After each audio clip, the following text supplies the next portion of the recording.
धन्यवाद भी दिया कीजिए कि उन्होंने आपको लेने वालों की नहीं बल्कि देने वालों की श्रेणी में रखा है। जितना हो पाए किसी की मदद भी कीजिए। नमस्ते, मैं आरजे कार्तिक माय एफएम से एक बड़ी छोटी सी कहानी सुनाता हूं पति पत्नी की, जो शादी अटेंड करके वापस अपने घर जा रहे थे। सर्दियों का समय था, रात का समय था, और उन्हें उस शादी फंक्शन में एक महंगा ब्लैंकेट जो है गिफ्ट में मिला था, तो उन्होंने कार की पीछे वाली सीट पर उसे रख दिया था। पति पत्नी बातचीत करते हुए जा रहे थे। एक फ्लाईओवर जैसे ही क्रॉस किया, जैसी गाड़ी नीचे उतरी तो पति ने कार को साइड में रोक दिया और पत्नी कहने लगी, क्या हो गया, मार्केट तो बंद है, ऐसा क्या जरूरी सामान चाहिए जो उतर रहे हो गाड़ी से? पति ने कहा, नहीं कोई सामान नहीं चाहिए, वो दिख रही हो तुम सड़क के उधर की तरफ, वो फुटपाथ पर एक बाबा जी सोए हुए, बूढ़े बुजुर्ग, कितनी पतली चादर ओढ़ के सो रहे हैं। सुनो ना, मैं क्या बोलता हूँ, ये कंबल उनको गिफ्ट कर देते। पत्नी भड़क उठी कि गजब कर रहे हो, इतना महंगा गिफ्ट मिला है, ऐसे किसी को दे दोगे? और तुम्हें पता नहीं है ये लोग पता है क्या करते हैं, इनको कंबल दे दोगे ये भी बेच देंगे उसको, फिर नशे करेंगे, कोई मतलब नहीं है। पति ने कहा, नहीं मुझे अंदर से फीलिंग आ रही है कि इनकी मदद करनी चाहिए। पति पत्नी में थोड़ी बहस चली और पति ने कहा, नहीं मुझे माफ करो, मैं देके आऊंगा, मेरा मन नहीं मानेगा, मुझे नींद नहीं आएगी आज।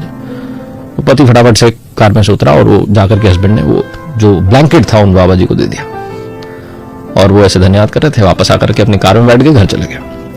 3-4 दिन के बाद में कोइंसिडेंटली उसी सड़क से निकलते हैं, वही देर रात का समय, वही सर्दी का मौसम, और पत्नी कहती है कि सुनो ना, मैं देखना चाहती हूँ, आज तुम्हारी आंखें खोलना चाहती हूँ, बताना चाहती हूँ तुम्हें, तुम्हारे अंदर ये दया भाव बहुत आता है ना, मदद कर दे मदद कर दे।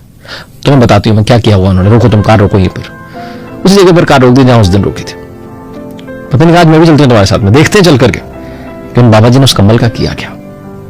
जैसे जैसे आगे की तरफ जा रहे थे वो देख लिया उन्होंने कि वो तो बाबा जी तो उसी पुरानी पतली चादर को ओढ़ करके बैठे।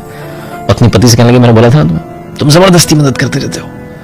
और जैसे हम बाबा जी के पास पहुंचे, ये मैडम भड़क उठी कि शर्म नहीं आती आपको, लोग आपकी मदद करते हैं, दया दिखाते हैं और ये करते हैं, और आप ये महंगे महंगे कंबल लेकर के बेच देते हो।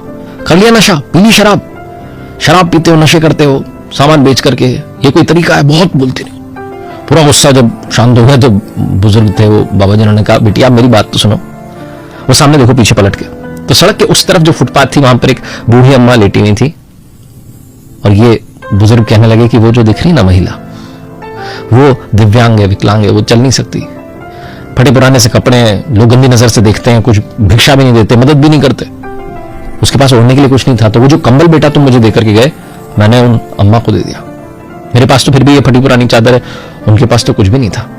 और ये बोलते बोलते वो बाबा जी की आंखें नम हो गई। ये जो पत्नी थी, जो मैडम थी, इनकी आंखें भी नम हो गई, रोने लगी। कहने लगी अपने पति से कि सुनो, कल ऑफिस बाद में जाना, पहले बाबा जी को ला करके एक अच्छा वाला ब्लैंकेट गिफ्ट करना, और वो मेरी साड़ियां रखी हुई है, वो साड़ियां ला करके इनको माता जी को दे देना।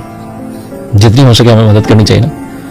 पत्नी अपने हस्बैंड को लेकर के अपने घर चली गई। बहुत छोटी सी कहानी है, लेकिन सिखाती है कि धन्यवाद दीजिए कि ऊपर वाले ने आपको लेने वालों की नहीं देने वालों की श्रेणी में रखा है। आप मदद कर सकते हैं, आप लोगों के काम आ सकते हैं, लेकिन कई बार हम इसी सोच से कि ये पता नहीं क्या करेंगे, ये करेंगे, वो करेंगे, हम बहुत कुछ ज्यादा सोचने लग जाते हैं। आपका काम है मदद करना, उतना कर दीजिए। क्या पता किसी के दिल से सच्ची दुआ निकले और आपकी लाइफ भी बदल जाए।